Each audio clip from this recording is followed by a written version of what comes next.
high school now. And then you won't miss any challenges. I dare to see people laying on the street. But dear mister ain't got no name, he's just buying fame.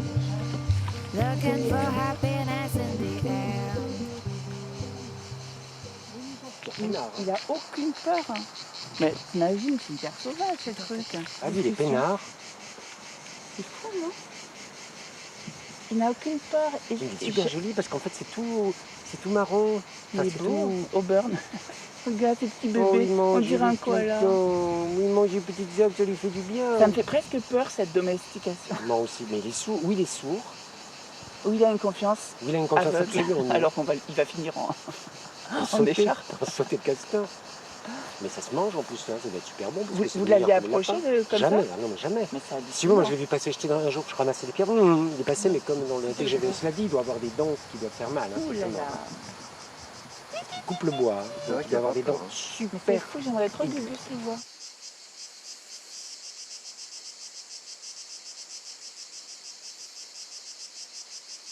J'avais une tante à moi qui disait, ça me traumatisait parce que quand je venais te voir chez toi, ta sœur te déguisait, parce que ma sœur, qui s'appelle Nelly, elle a 3 ans de plus que moi. Et en fait, donc ma tante, quand elle sortait du boulot, j'arrivais, puis je l'accueillais, puis je disais « Aujourd'hui, je suis habillée en zitane ». Et donc, parce que... et donc ma sœur, voilà, elle m'habillait comme une poupée. Donc voilà. Donc je pense que ça, il y a peut-être un truc bizarre là-dedans. Je ne sais pas trop quoi. Mais et après mon père disait toujours que c'est vrai, parce que mon père regardait des films un peu étranges, des films, soit des westerns, soit des films, même des films de Polanski, des films voilà, et que j'ai regardé avec lui et j'étais vraiment, je voulais être dans la télé. Tu vois, il y avait un truc, c'était une boîte à images. Je ne savais pas comment on projetait des images, comment c'était que cette télé, très, très bébé, mais enfin quand j'étais très bébé, mais comment cette télé crée une vie comme ça, depuis la télé, c'est pas le cinéma du tout, moi, c'est vraiment la boîte, la petite boîte noir et blanc des années 80, puis après couleur, quand tu as plus d'argent, tu fais couleur et tout. Puis après, au divorce de mes parents, mes parents, donc, ils avaient une entreprise au départ. Mon père, il avait une entreprise qui s'appelait Jeans 76. C'était le seul magasin de jeans cimarron Levi's de Saint-Thierry-la-Perche. Et après, il a monté son entreprise d'ambulance, les ambulances VSL. VSL, ça veut dire véhicule sanitaire léger, et taxi Maury. Puis après, pompe funèbre Maury. Donc moi, j'ai grandi, pour aller prendre la voiture, il y a toujours un client. Quelqu'un qui allait en chimio, qui allait faire des rayons, qui faisait des trucs pour les reins. Et donc il y avait une espèce de truc du monde comme ça, et moi j'étais le petit qui était derrière, et on emmenait les gens à l'hôpital, et puis ma grand-mère profitait pour on faisait les magasins à Limoges, et puis on redescendait. Et puis ces gens qu'on disait, Madame Machin, ah pourquoi Madame Machin est plus là? Ah ben elle est morte. Et donc comme après on était pompe funèbre, ça faisait du taxi jusqu'à l'ambulance, et puis on emmenait les gens mourir. Donc il y avait une espèce de précipité humain, mais vraiment hyper... c'est pas pour être romanesque, c'était concret. Et ce truc-là, quand mes parents se sont divorcés, ben voilà, je me suis inscrite à un cours de théâtre et j'avais 11 ans. Puis il y avait aussi le centre aéré quand j'avais 7-8 ans, et j'avais fait rigoler tout le centre aéré parce que j'avais fait un sketch des Inconnus, qui était Stéphanie de Monaco. C'était un sketch très connu des Inconnus. Puis voilà, il y avait une phrase où il jouait une femme, c'était Didier Bourdon. Et moi, j'avais imité ça, c'est un truc très populaire. Et ça avait fait rire tous les parents, tu vois. Voilà. Donc il y avait cette espèce de sensation de faire rire. Je pense que ça vient de là. Et toi? Moi, le rapport au théâtre, il est très, très, très tardif. D'abord, une enfance très, très, très solitaire, moi. Très, très, très solitaire. Alors vraiment, qui fait que très vite, je me suis fabriqué un monde parallèle, mais très tôt, vraiment très, très tôt. Monde qui qui était très cohérent, mais très cohérent. Moi, j'avais un double, j'avais des amis, j'avais des métiers, j'avais toute une configuration, mais de personnes, de gens avec qui je parlais, de gens qui étaient donc une sorte de population qui était même assez sophistiquée. J'avais un double qui était pilote de moto, qui gagnait, dont je notais toutes Donc dans ce monde parallèle, qui est un monde vraiment alors, de schizophrénie totale, mais parce que pour des raisons très, comment dire, à la fois locales, géographiques et historiques, parce qu'on habitait dans un immeuble, il n'y avait pas de maison, on n'allait pas à la campagne, donc moi c'était très urbain et j'étais dans une chambre la plupart du temps, dans Marseille. Et donc c'était dans la chambre qu'il fallait reconstituer le monde. Et comme j'étais le troisième, le petit, le caganis, comme on dit à Marseille, celui qui était très protégé par ma maman, j'ai un peu cultivé cette sorte d'apparence de devoir être le gentil garçon qui marchait assez bien à l'école, et de l'autre côté un monde qu'il fallait bien que je crée. Donc ça, cette solitude-là peut-être m'a appris à regarder dans la vie les choses pour pouvoir les traduire dans mon monde. Tu vois, c'est-à-dire à lire les signes. C'est peut-être pour ça aussi que j'ai cette sorte de plaisir à lire les signes à toute vitesse. Les couleurs, les agencements, les comportements. Parce qu'il fallait vite que je les voie. Je voyais quelqu'un, une amie de ma mère, il fallait vite que je la transforme pour qu'elle rentre dans le monde parallèle.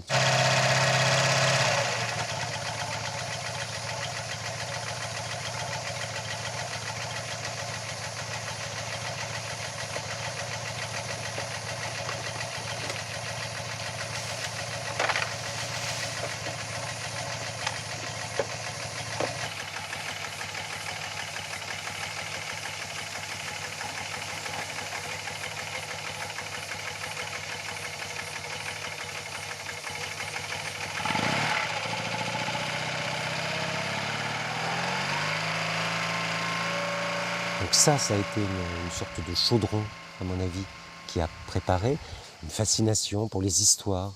Ça oui, pour les histoires et pour le son, peut-être que ça vient de là. Parce que comme la chambre était petite et le soir, on dépliait le canapé où je dormais avec mon frère, qui était mon demi-frère, et on fermait les portes en verre. Mais le verre était du verre martelé comme ça, tu sais, Et donc je devais dormir, mais à part que mes parents regardaient la télé.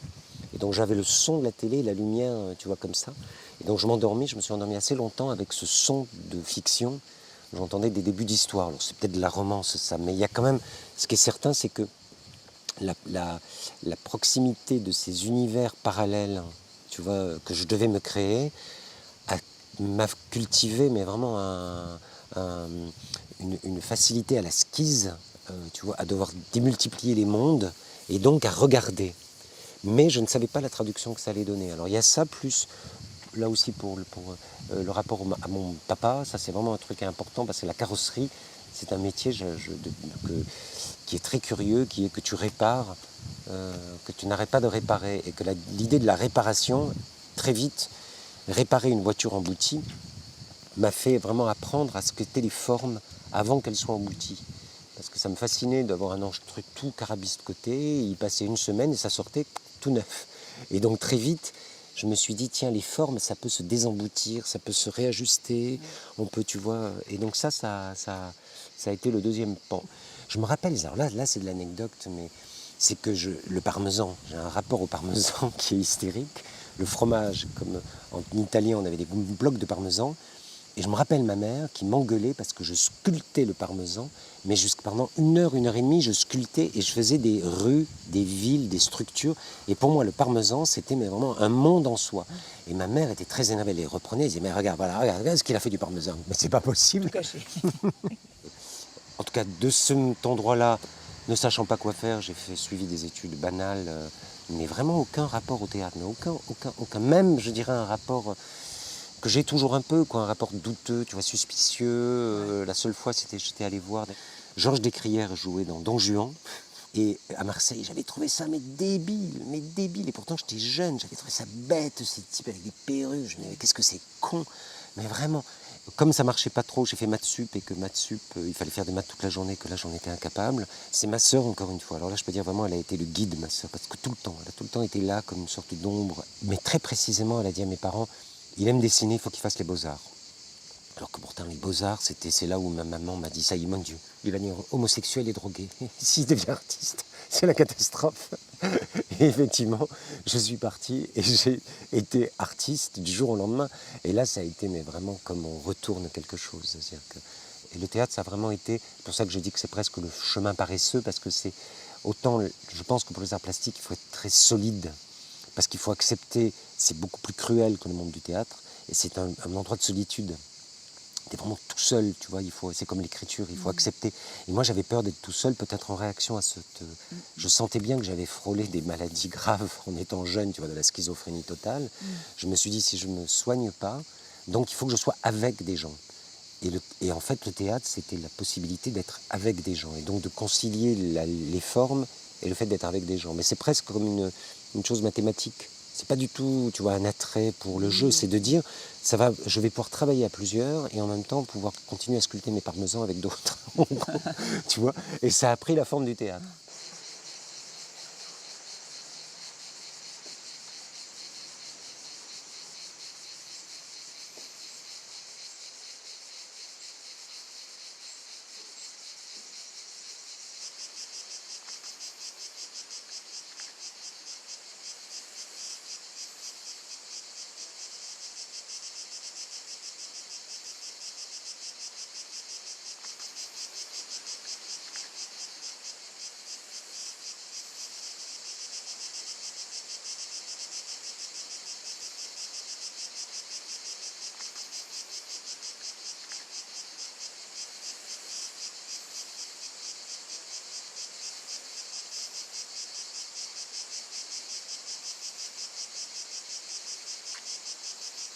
J'aime bien arriver le premier jour en général de travail, de répétition, j'aime arriver le texte su. Alors là, il y a plusieurs écoles, des gens qui aiment apprendre avec les gestes, apprendre tout en même temps parce que c'est plus évident, parce qu'ils ont une mémoire du corps, il faut que ça passe. Bon, moi, souvent je trouve que ça c'est de la paresse parce que pour moi, il faut s'être coltiné soi-même avec, pour moi, les textes, dans sa chambre. Et je l'apprends en fait, ça dépend, par exemple pour les essais de cinéma, comme l'apprentissage pour le cinéma, ou même le cinéma, c'est quand même, faut avoir un savoir immédiat parce que tu ne répètes pas et donc déjà il faut faire croire que vraiment tu parles. Alors que il faudrait faire ça sur Shakespeare surtout, mais quand même il faut que tu sois vraiment tes mots au cinéma. Donc du coup là, le savoir pour le cinéma, pour moi c'est très différent. Oui. J'apprends très différemment, c'est-à-dire que je l'écris beaucoup le texte. Je me l'apprends puis après je l'écris. Et je le mets en page, tu vois, je reviens à la ligne selon le sens, quand je le réécris. Ça c'est pour le cinéma. Et pour le théâtre, en fait, je le fais bêtement, c'est-à-dire que première réplique, une fois que je la sais, je la surligne. Deuxième réplique, une fois que je la sais, je la surligne et je repasse à la première réplique. Je me redis la première réplique, puis dans ma tête la deuxième réplique, et puis troisième réplique, une fois que j'essaie, je surligne. Et comme je surligne, et bien à un moment donné, ça fait une somme et ça fait mon texte. À partir du moment où je commence un texte, il faut que j'aille au bout, parce que sinon, je ne peux pas lire de livre, je ne peux pas voir de film, je pense qu'à ça. C'est vrai? Ah ouais? Ah, je pense qu'à ça, c'est l'horreur. En ce moment, c'est le cas par exemple? Ah ouais, non mais c'est l'horreur, ça. Dans mon sommeil, c'est comme une culpabilité de ne pas être au bout, tu vois. Là, je suis à 65 pages, il m'en reste 30. Et ça me prend la tête, si tu veux. Et après, je me récompense, je m'achète un cadeau. Tu vois. Vraiment, je m'achète un cadeau. Tu vois, de me dire, putain, je le sais. Et puis après, ce que j'adore, c'est que j'ai ce bagage en moi dans le métro. Tous mes allées de métro, tous les bains que je prends. Du coup, je prends des bains à partir du moment où c'est... Parce que ça dure des heures. Et je me fais mon italienne personnelle. Et je me le trimballe, c'est comme tu vois un truc en soi, t'as tout un rôle en toi, de façon lambda dans le métro. Et je me le dis, et puis là, et puis des fois je le dis à voix haute quand je sens que je suis seule dans la rue. Ce qui me surprend toujours, c'est les images qui vont avec le texte. Est-ce qu'on a des images quand on apprend un texte? Est-ce que tu te fabriques un univers pendant que tu apprends le texte? Moi c'est plutôt comme une libido que j'aime bien avoir, que j'ai parfois sur certaines répliques, qui sont des fois des best-of de quand je l'apprends. Je me dis, ah j'adore me la dire celle-là. Et en fait, c'est des fois des répliques ou des moments qui sont finalement pas majeurs dans la pièce. Mais j'aime bien le faire de façon, le rendre, quand je me le dis sur mon canapé, de le faire de façon anormalement banale, quoi. Tu vois, Ouais, si vraiment je parlais, quoi. J'aime bien faire ça. Un truc comme Ouais. ça. Ouais. Alors, est-ce que je pourrais mettre, je me demande si je sais pas, même si ça, je mets un tout petit peu de sucre, ça fait un peu coloré. Ouais, ça va très bien. Conservatoire, je crois pas qu'on apprenne de technique de ça, d'apprendre le texte. Non, personne n'apprend technique. En fait. C'est vraiment chacun. C'est comme. En fait, c'est la réalité, mais c'est comme un mauvais moment à passer, quoi, quand même. Enfin, tout ce que j'en ai appris ne fut qu'un éloge, et ma raison même autant que mon cœur acheva de me donner pour jamais à elle.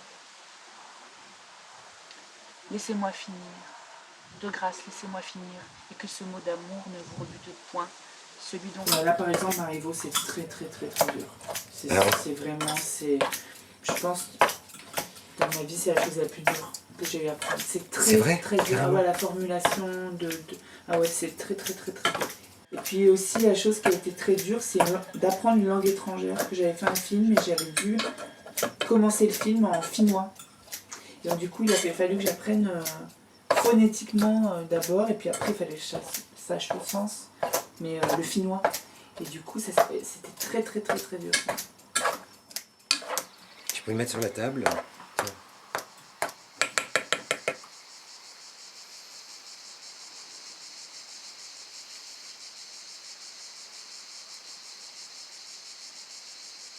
C'est comme moi je viens de Saint-Thierry-la-Perche, dans le Limousin.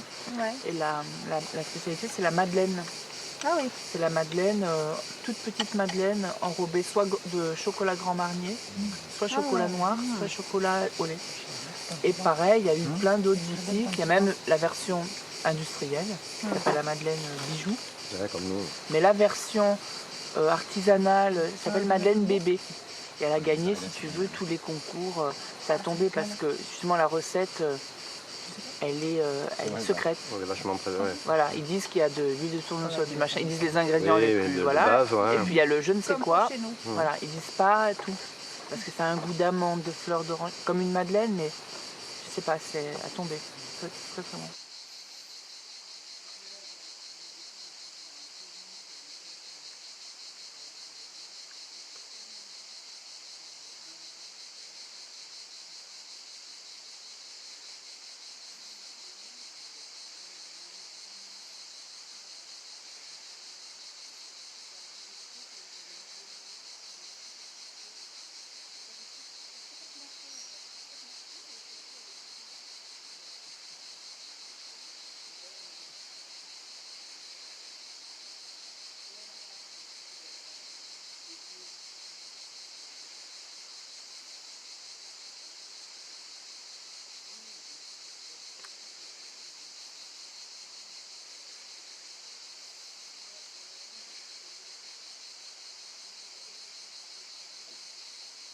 Ma grand-mère m'avait donné ses Lexomil en me disant tu le dis pas à ta mère et tout. Et elle me disait t'en prends pas beaucoup. Et moi j'avais pas compris que j'avais donc 19 ans. J'avais pas compris parce que c'est sécable les Lexomil. C'est quoi ça? C'est sécable, tu sais, t'en as 4. petites parties. Voilà. Ouais, ouais. Et j'en prenais un. Et bon, après j'ai compris qu'il fallait casser, mais tu vois, et je me suis mis en espèce d'état de tu sais, c'est comment on appelle ça, addictif. D'addiction, Ah oui. mais ça, par contre ça m'endormait quoi. Et donc j'ai passé, je me souviens très bien de ça, j'ai passé une année en fait à lire plus que jamais là dans ma vie depuis et avant. J'ai lu de théâtre de ma vie, c'est-à-dire j'ai lu un nombre incalculable de pièces. C'était tellement important pour moi d'avoir ce concours. J'ai tellement mis de choses avec le recul, je me dis c'est débile, mais je me suis dit d'où je viens, on parlait d'être autodidacte, mais je me suis dit, voilà, j'avais lu dans un télérama hors série que c'était la voie royale, ils avaient mis ça, la voie royale c'était d'avoir le conservatoire. Je me suis dit, pour prouver à mes parents que je ne suis pas nulle, il faut que je l'ai. Et donc du coup, je me suis mis dans un état de stress permanent. J'ai travaillé énormément de scènes, je faisais des répliques avec tout le monde. J'avais peut-être 12 scènes que j'avais, tu vois. Et j'ai passé donc le concours et puis je me souviens vraiment de cette décharge, de voir son nom sur cette liste, voilà, il y en épinglé. C'était même l'envie d'aller crier dans la petite église à côté, enfin un truc de vraiment de joie qui passe très vite après parce que tout reste à faire, mais voilà.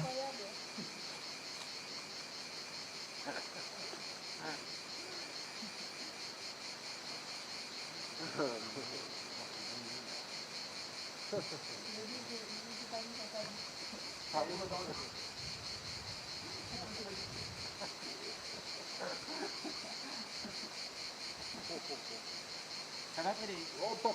Allez, dis pas qu'elle est chaude. Non, ça va. Quand on marche, ça va. Ce que j'ai préféré, alors c'est peut-être faire mes projets, enfin l'intérieur d'une institution.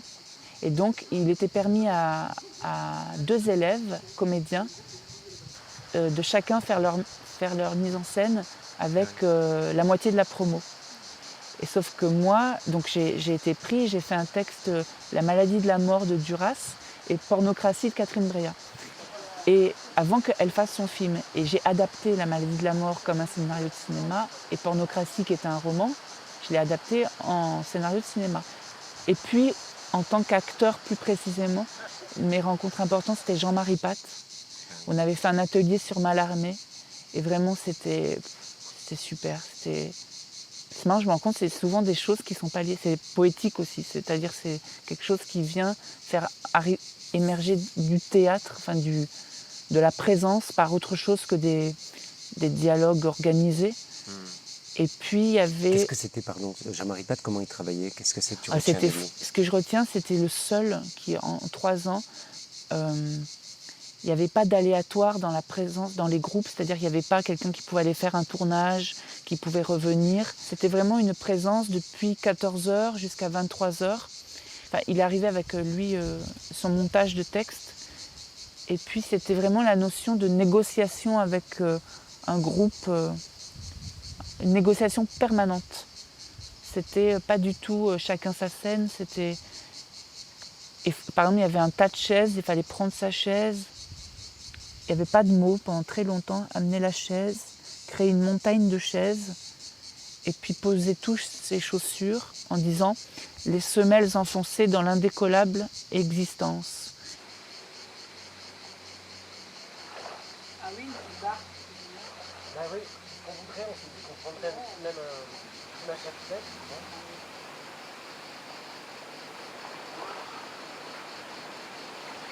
Mais ce petit ragondin, on aurait vraiment dit, tu sais, comme dans le film de François Ozon, là, avec Deneuve. Tu sais qu'elle lui parle. Ah Salut, oui. bonjour. En fait, c'est existe dans la vraie vie. J'ai pas fait l'école la seule école, c'est les Beaux-Arts, pendant 5 ans. Après, au conservatoire, comme je disais tout à l'heure, c'est un auditeur, donc j'étais plutôt toujours cette position un peu de spectateur. Comme je voulais pas être acteur, donc j'étais là-bas plus pour un peu pour comprendre ce qu'était l'artisanat du métier d'acteur, mais j'avais pas de fascination. Je connaissais personne, mais j'avais même pas de repère avec des noms, si ce n'est que j'avais vu les 4 Molières de Vitesse. Je me disais c'est bien, mon côté boulimique, je ne faisais pas monter 1 Molière, mais monter 4 Molières. Tout le monde qui jouait tout, il y avait un côté un peu atelier ouvert ou atelier permanent que je trouvais intéressant. Donc quand moi, il y a eu un passeur aussi comme toi, moi il y en a eu un, mais qui je sais pas trop ce qu'il est devenu, qui s'appelait Jean-Pierre Raffaelli, en fait, qui a été quand au conservatoire à Marseille, on avait cette prof, Irène Lamberton, qui en fait est la prof de la danse du diable de Cobert. Quand il parle de sa prof, madame, je ne sais plus comment il l'appelle, en fait c'est elle.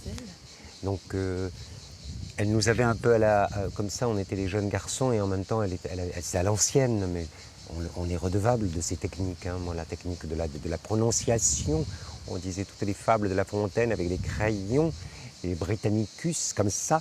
Donc bon, moi je voulais pas être acteur, donc j'avais pas je savais pas en fait, j'avais pas de jauge ni de choses qui m'auraient permis de caractériser le désir, si ce n'est la mise en scène. Donc, chaque fois qu'il y avait une scène, je voulais me mettre à l'extérieur pour diriger les autres. Et nous, on avait présenté avec un copain un misanthrope très agressif. En fait, on avait tout éteint, sauf on avait éclairé les pieds. Et toute la scène des misanthropes, on avait des bassins de peinture et les gens mettaient les pieds dans de la peinture. Et on avait mis des feuilles par terre et en fait, on devait voir les déplacements.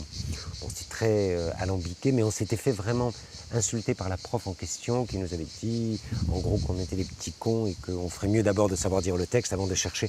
Et ça nous avait énormément vexés. Moi, je me rappelle avoir dit, bon, ben, vraiment, j'ai rien à faire avec ces gens-là, ils sont nazes.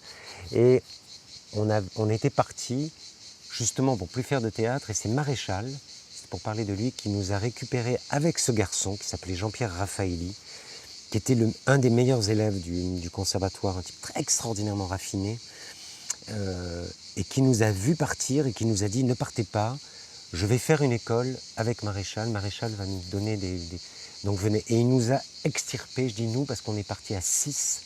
Ah ouais. Qui pour lui étaient en gros les hyper six important, bizarres, et parce que Maréchal avait pris comme assistant et dramaturge, parce que c'était un drôle de type, pour moi il a vraiment été extrêmement important, parce que c'était quelqu'un qui, j'ai jamais vu quelqu'un qui lisait autant, chez lui c'était un couloir de livres, mais un couloir, il y avait des livres partout, un jeune type, hein. Et c'était quelqu'un mais d'une délicatesse, mais d'une précision, et qui lui nous a vraiment traduit ce qu'était notre matière informelle, notre violence, Donc c'est lui qui m'a vraiment poussé à faire ça et à me dire il faut que tu sois metteur en scène. Quand je suis arrivé à Paris, j'ai écrit à Vitesse et j'ai pu rencontrer Vitesse pour une audition car il ouvrait son école à Chaillot. Et donc là pendant un an et à peu près un an et demi, 2 ans, j'ai fait l'école de Chaillot. Et qui était intéressante parce que c'était des gens très différents. Et moi, ça tombait bien parce que c'est la seule personne que je voulais rencontrer à Paris, donc j'ai rencontré. Et il y avait des gens à l'époque déjà, comme il y avait Pascal Rambert, il y avait Valérie Dréville, des gens qui étaient autant des acteurs que des metteurs en scène, que des auteurs, que Nordine Laloux, qui ne fait plus du tout ce métier-là. Parce que son idée était que, moi j'avais été très clair, j'avais dit je ne veux pas être acteur, mais il m'avait dit que ce n'était pas le problème. Tout le monde serait acteur, mais au niveau où il était, ce qui donnait quelque chose de très intéressant, parce que moi j'ai fait des scènes avec Recep Mitrovica, où Recep était sans doute incroyablement bien ou incroyablement mauvais, mais le bien et le mauvais justement n'étaient pas le problème. Chaque scène était l'occasion de parler de théâtre, comme il avait quand même une façon de bien articuler les choses. Pour moi ça a été très formateur, mais en fait j'ai pas connu grand chose d'autre, si ce n'est cette prof là donc, qui était très l'addiction, Jean-Pierre Raffaelli qui était une machine à savoir, quoi, qui nous obligeait à lire, à tout découvrir, et Vitesse. Après, Non, il faut le tirer par derrière. Oh là là, c'est bon. Oui, c'est énorme. Ça y est, Non, je sais ce que c'est. faut la faire jouer comme ça, puis après, on va lever, force. Par de l'autre côté, là. Tu vois, c'est assez pris.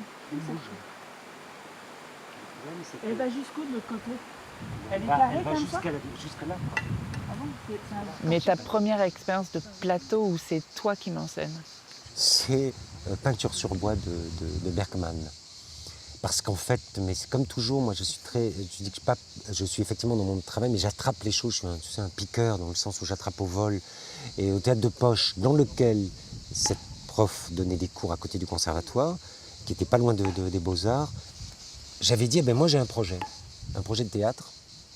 Et donc on avait demandé à un groupe de gens et j'avais monté Peinture sur bois, qui en fait c'est la pièce de théâtre qui lui a servi à faire le 7e saut. Le 7e saut de Bergman s'est tiré d'une pièce qui s'appelle Peinture sur bois. Mais ce qui est complètement dingue, c'est que ma première fois où j'ai été metteur en scène, c'était ma première année de conservatoire. Je suis rentrée en octobre et dès janvier... Ah oui, la première année. Voilà, et c'est écrit Chuchotement de Bergman. C'est marrant. Ah, c'est drôle. Mais comment ça se fait que tu avais vu le film? Oui, j'avais vu le film et j'avais lu le livre. C'est tout ce qui m'a toujours plu, moi, l'adaptation, mais dans toute sa forme, toutes ses formes, c'est l'adaptation, c'est-à-dire, c'est ça être un acteur, c'est adapter aussi. Adapter à un espace, adapter à... Et là, de le faire comme une matière, tu vois. Et c'est marrant que toi, ce soit Bergman aussi. Oui, Moi, je ne savais pas du tout. Je connaissais vraiment rien au théâtre. J'avais lu simplement que André Engel avait monté un truc qui s'appelait Kafka Théâtre Complet à Strasbourg, au TNS, dans lequel il avait utilisé entièrement un hôtel. Il y avait Damien Émile Fork d'ailleurs. Et les spectateurs entraient dans le hall, ils étaient accueillis, puis après chacun allait dans une chambre. Et j'avais dit, ah tiens, il y a au moins quelqu'un qui change, qui essaie une autre forme que le théâtre. Et donc moi j'avais adapté dans tout ce petit lieu qui s'appelait donc le Poche, c'est pas le théâtre, je sais pas comment c'était, une maison pour tous. Et les spectateurs se déplaçaient et allaient d'une pièce à une autre, et il y avait... Ah oui, voilà. tu avais fait un truc comme ça, pas avec une scène en fait. Pas de scène, non. Tout de suite, D'accord. c'était la première chose. Mais éclaté. curieusement, après, on en a fait plein de trucs comme ça. Mais c'est parce que comme mon angle d'attaque, c'était les Beaux-Arts, si Oui, tu veux, ça te donnait c'était une la licence. scène qui me paraissait être anormale. Oui, oui, Tu oui. vois, la scène me paraissait être un truc super compliqué. C'est comme souvent, ça me paraissait très intellectuel. Oui. Demain, je prends une pointe, on Ouais, tape ouais, comme ouais, ça, ça va on être enlève très ça, on récupère la pierre plate, j'en fais la marche là-bas, et on jette tout ça, on met de la terre, on met Mr. Haskell's now. And then he won't miss any challenges. I dare you to see people laying on the street. But dear Mr. ain't got no name, he's just buying fame. Looking for happiness in the end. Mr. Haskell now.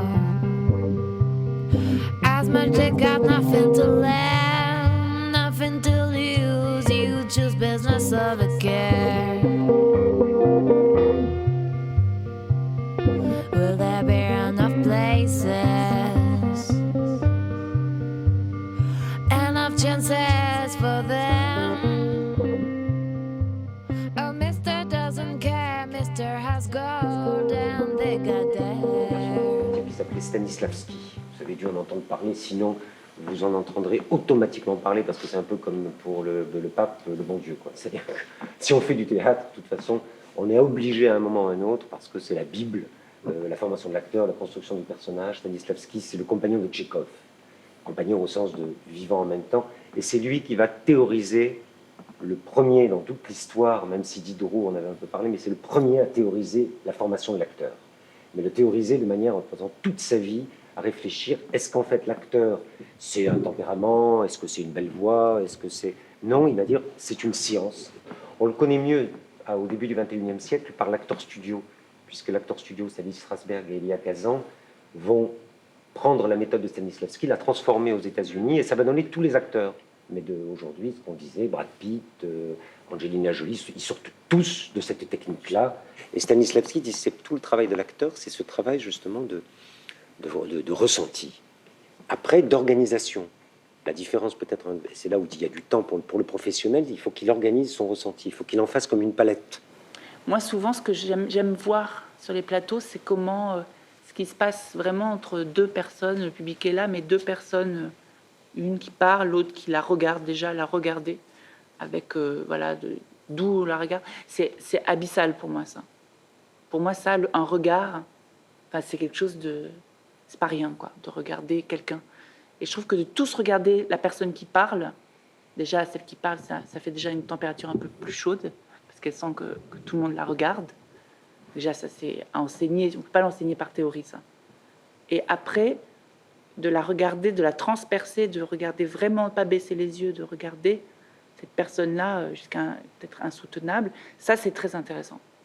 Dans l'histoire du théâtre, il y a deux, comme des exercices de style en peinture, c'est le fantôme d'Hamlet, la statue du commandeur, pour les metteurs en scène. Parce que, il y a tellement eu de versions dans toute l'histoire qu'on en a des cahiers, des cahiers, des cahiers. Et en même temps, ces deux questions que je trouve importantes, c'est comment représenter la mort sur un plateau. Alors une fois qu'on sait comment on faisait à l'époque, effectivement, soit il y avait des machineries, soit pour Hamlet il n'y avait pas de machinerie, puisque dans le théâtre de Globe de Shakespeare, il y avait pas ils étaient dans le ciel.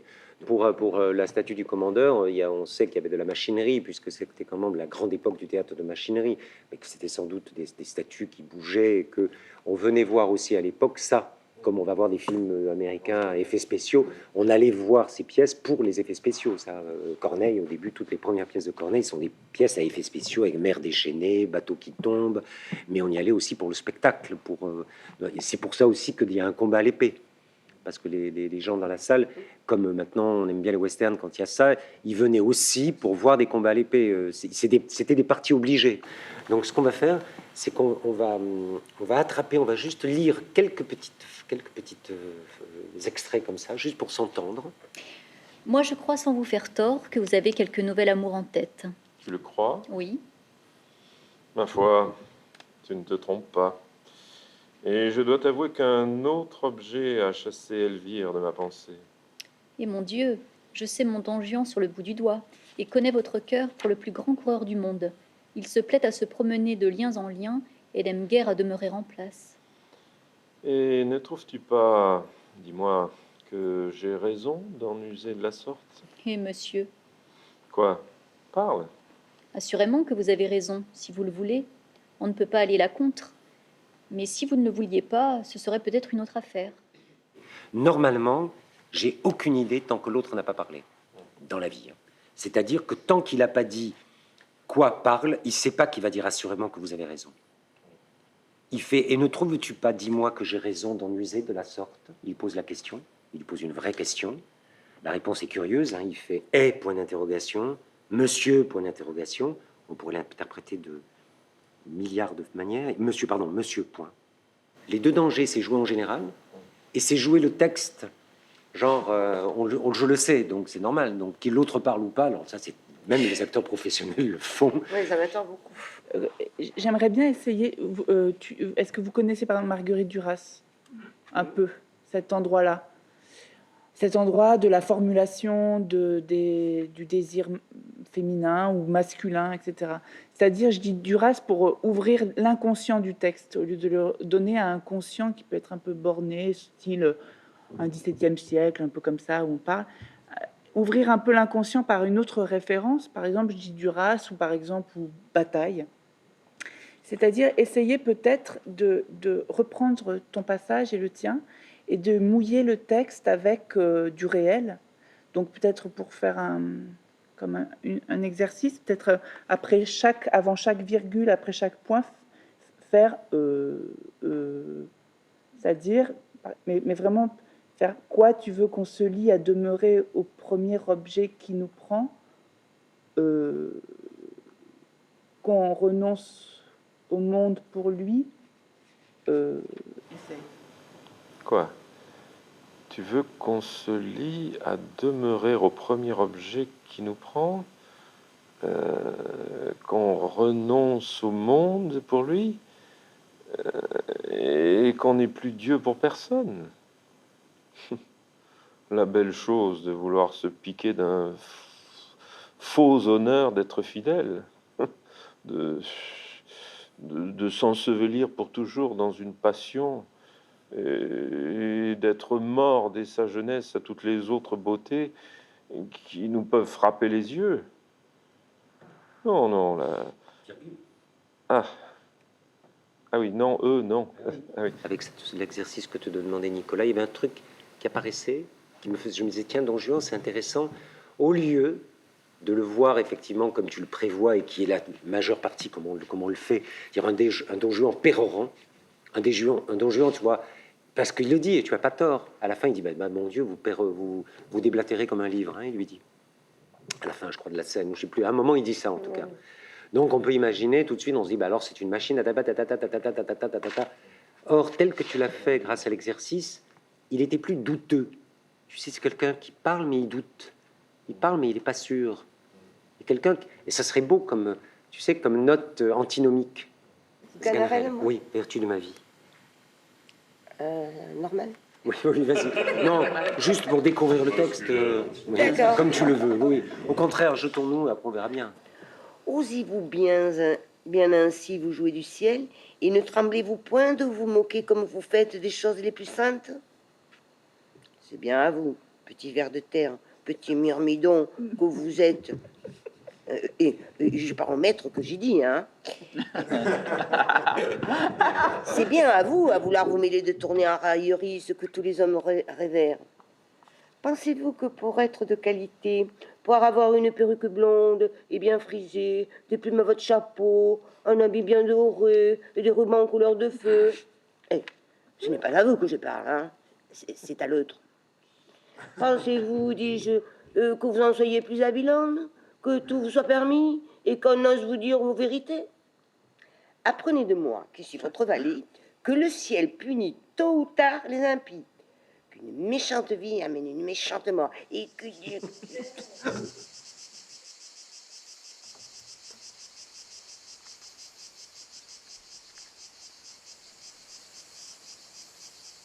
Alors, les gnocchis,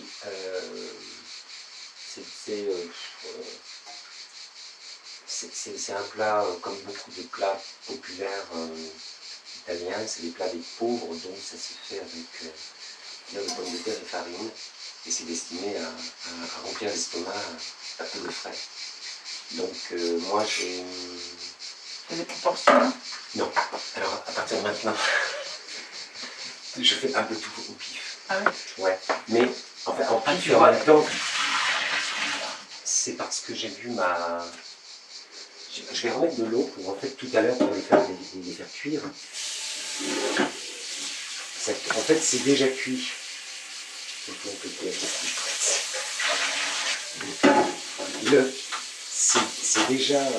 C'est déjà cuit puisque la pomme de terre, la farine est déjà cuite. Donc la cuisson va super vite. Mais il faut quand même mettre de l'eau.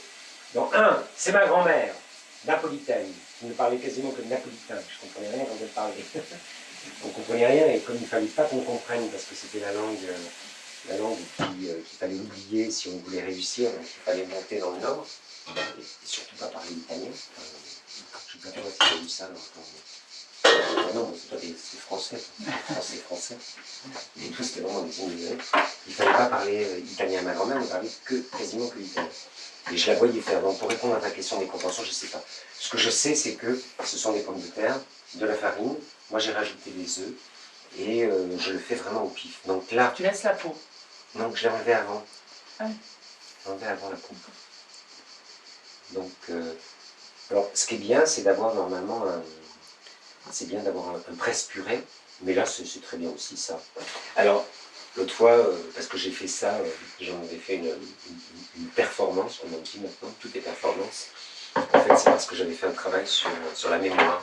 Quand mon père a commencé à avoir la maladie d'Alzheimer, je me suis dit, merde, il faut quand même se préoccuper, moi qui ne me préoccupe pas beaucoup de la famille, de la mémoire, je ne suis pas très... j'ai pas de photos, j'ai pas de choses comme ça, je me suis dit, il faut quand même faire un truc sur garder un peu de mémoire. Et je m'étais dit, tiens, je vais faire quelque chose sur, entre autres, sur les gnocchis. Donc je vais faire des gnocchis, en même temps que je fais les gnocchis, je vais raconter comment ma mère a rencontré mon père. Parce que c'était assez rigolo, parce qu'il y a plein de versions. Ma mère est napolitaine, elle raconte j'ai plein de versions différentes. Donc en fait, l'idée, c'était que pendant que je faisais les gnocchis, je racontais les différentes versions, puisque suivant le moment, ce n'était pas les mêmes choses. Donc, ça, normalement, il faut en faire une... Tous les dimanches, ma grand-mère faisait le poulet, puis on l'appelait Mamie Cocotte, et elle faisait le poulet, ouais. Ah, j'ai vu. Elle faisait le poulet cuit dans la... Mamie Cocotte? Ouais, cuit sur la gazinière. Enfin, voilà, le poulet de sa ferme, quoi, tu vois. Ouais.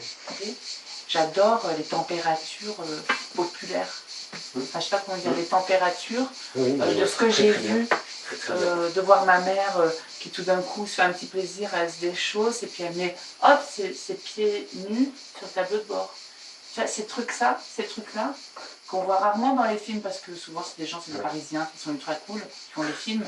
Mais ces petits trucs qui sont pour moi des événements en fait. Ouais. Ces événements, même ces événements, ces types de paroles, comme ces types de langage, tout ça.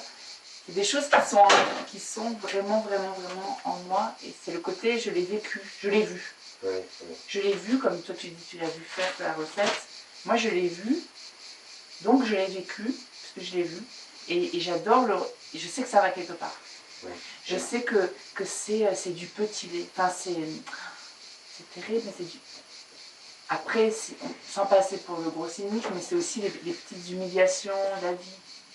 Tu vois, les petites humiliations que tu vois dans ta famille, chez tes amis, des choses, des... Et ça te sert pour moi, travailler ça me sert énormément. Ah ouais. Pour travailler après, tu as un exemple? Ça me passionne de savoir. Ouais, mais c'est la chose qui m'anime, moi. C'est le... Ah ouais. Oui, c'est par exemple l'incompréhension. Par exemple, tout d'un coup, une chose que quelqu'un va dire très légèrement et l'autre va le vivre très très très très mal D'accord. en groupe. Et ça va se voir tout de suite et il va se taire, mais en fait, il y a une grosse impasse parce qu'il y a une chose qui passe pas, quoi. Ouais. Mais il va continuer à vivre malgré comme dit blessure. Noël Renaud, ce désastre. Ouais. Même dans le milieu théâtral, quelqu'un qui va faire « Hé, bonjour !» Ça va faire « Ah !» Et en fait, c'est pas du tout à toi, tu vois. Et ça, je trouve ça... J'ai l'impression d'avoir vécu ça et d'être un radar à ça. Ah oui. Mais ça, tu penses que tu es comment dire, réceptif à ça à cause de rapport, parce qu'on s'en pose la question avec la famille. C'est un rapport avec ta famille? Ah ouais, c'est un rapport avec ma famille et je pense que c'est un rapport un peu à l'animal que je suis. Alors c'est peut-être une souplesse et c'est le fait d'écouter les gens parce que j'ai été autiste dans ma vie. Mais un autiste, en fait, c'est vraiment... J'étais assez seule et tout. Ah oui, donc, du coup, je pense que tu es très à l'écoute de tout le monde, tu vois. Le côté de laisser rentrer tout le monde, en fait. Après, c'est pas non plus le côté, tu sais, les faux, des trucs post-bréchiens disant putain, mais allez voir le mec du bar d'en face, et allez voir comment il boit ses coups, allez voir les ivrognes, tu vois, les faux discours. C'est pas ça. C'est plutôt des choses assez invisibles. Est-ce qu'il faut que je prenne le plateau? Marche pas sur le chat. Je l'ai vu. Tu veux que je t'aide à quelque chose? Je peux t'aider quand même. Pas grand chose, parce que je vais simplement dégager. Ça fait vraiment moi je fais rien, quoi. Donc, à ce stade-là, quand on faisait ça avec ma grand-mère, elle coupait. Et puis, ce qui est possible de faire, tu vois, c'est ça, c'est le côté gnocchi. C'est le fameux gnocchi qu'on fait, tu vois, en appuyant sur la fourchette et en faisant comme un escargot. Ça, voilà, ça c'est possible. Dans le prochain spectacle, j'ai pas d'imagination. J'arrive pas à avoir d'image du tout. Le DALOR? Le DALOR, j'ai pas d'image. Ouais. J'ai eu la chance de rencontrer, tu vois, des plasticiens comme Nordine, puis Philippe Caine, puis Laurent Berger. Finalement, des gens pour qui le théâtre était déjà suspect, mais dans le bon sens du terme, tu vois. Il n'y avait pas la croix. Or, dès que je rencontre des gens pour qui le théâtre est une valeur, le théâtre, ça me fait toujours sourire, parce que pour moi, c'est un endroit de doute, tu vois. Enfin, même à toi, je sais que je parle à quelqu'un qui entend très bien ça. Donc, on me dit, alors il faut avoir des images, il faut faire des décisions, il faut décider si le plateau il y a du plastique ou du bois ou du fer, s'il est en pente ou s'il est... Et alors là, je suis toujours un peu angoissé.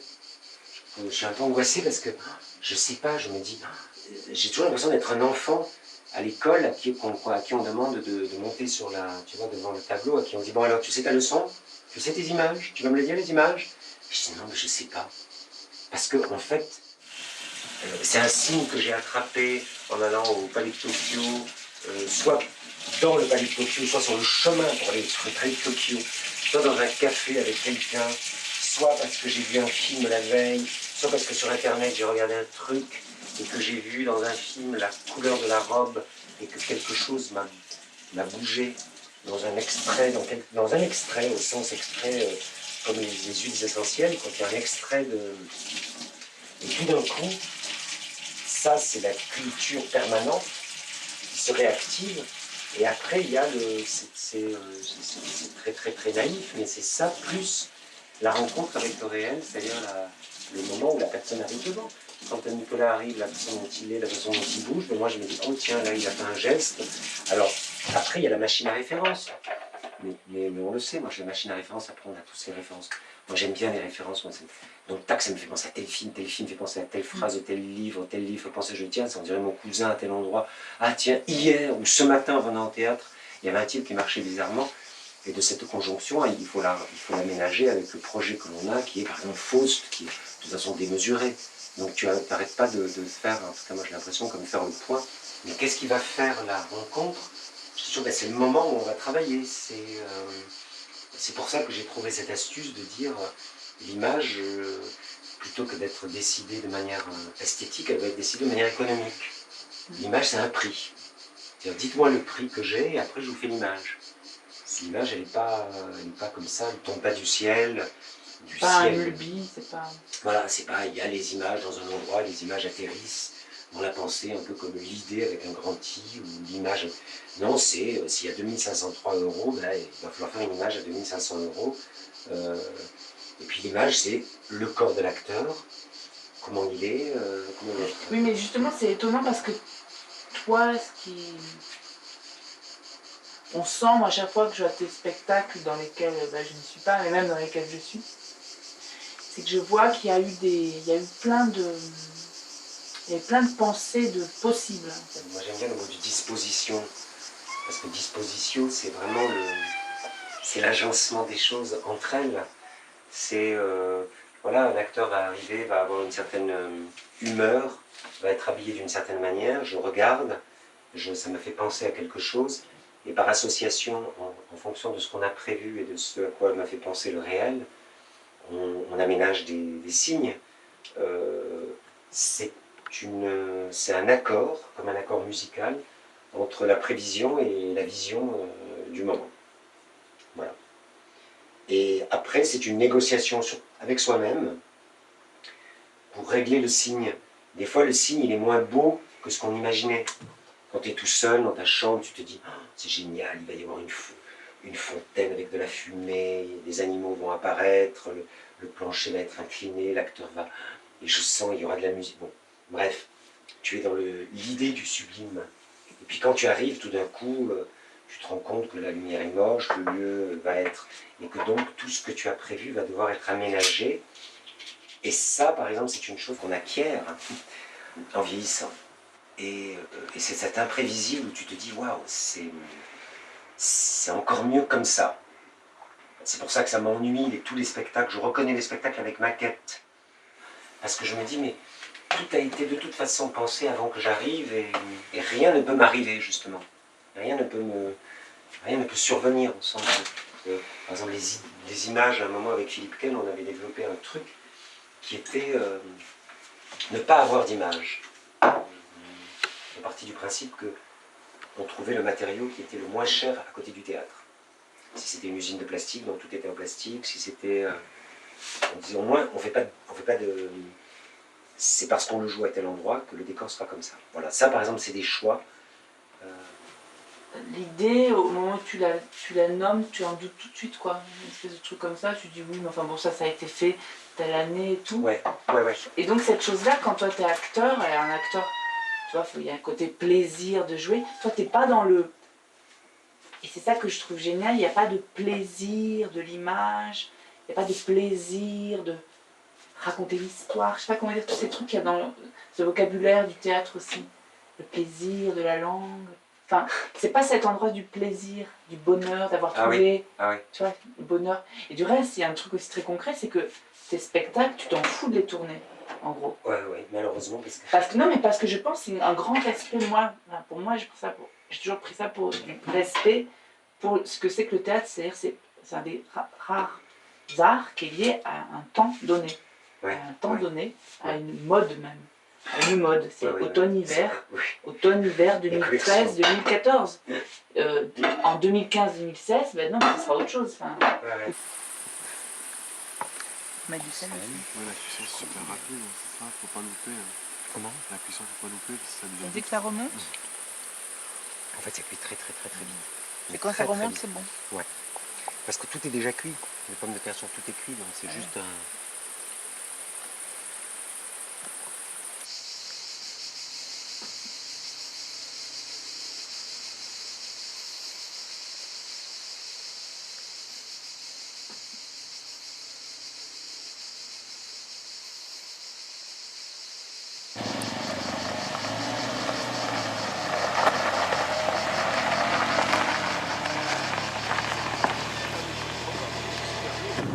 J'espère que j'ai bien... J'ai pas vérifié, t'as mis mes affaires dans le coffre. Oui, bien sûr. Les deux Les gros deux sacs. sur le sac Quechua et le très joli sac. Les deux, le vert et le... Super.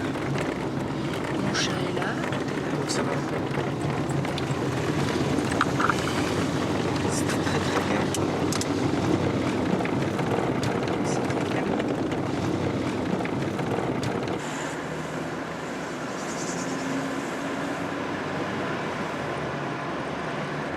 C'est marrant parce que ce matin, quand je me suis levée, je me suis levée à je suis pas sortie de mon lit, mais je suis restée dans le lit et je me suis dit mon texte comme ça. Ouais. J'ai commencé à la première ligne et je me suis rendu compte que je savais 70 pages, quoi. Tu vois, le fait d'avoir culpabilisé de ne pas avoir assez travaillé, je me suis concentrée. Et en fait, ça a fait une somme, quoi. J'avais 70 pages. Donc là, il me reste 25. Et tu penses que dans le week-end, Ouais, j'ai bossé ce week-end. tu le sauras. Il faut que je le sache lundi, ouais. Ah oui. Ouais.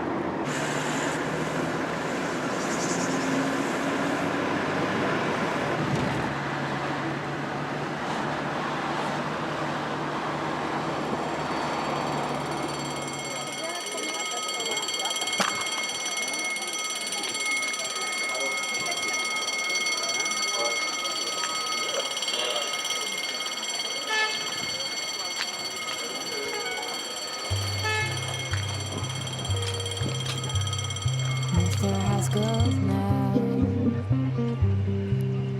And then he won't miss any challenges. I dare to see people laying on the street. But dear Mr. ain't got no name, he's just buying fame. Looking for happiness in the end. Mr. Haskell now. As much they got nothing to lend, nothing to lose. You choose business over care. Will there be enough places, enough chances for them? Oh, Mr. doesn't care, Mr. has gold, and they got there.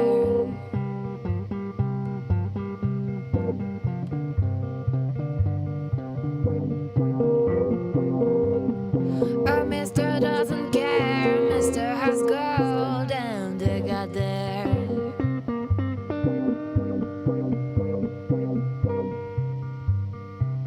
Smoking the last cigarette on the floor. Floor you paid for. After whiskey shop, they ain't going to be safe. They just choose to be drunk.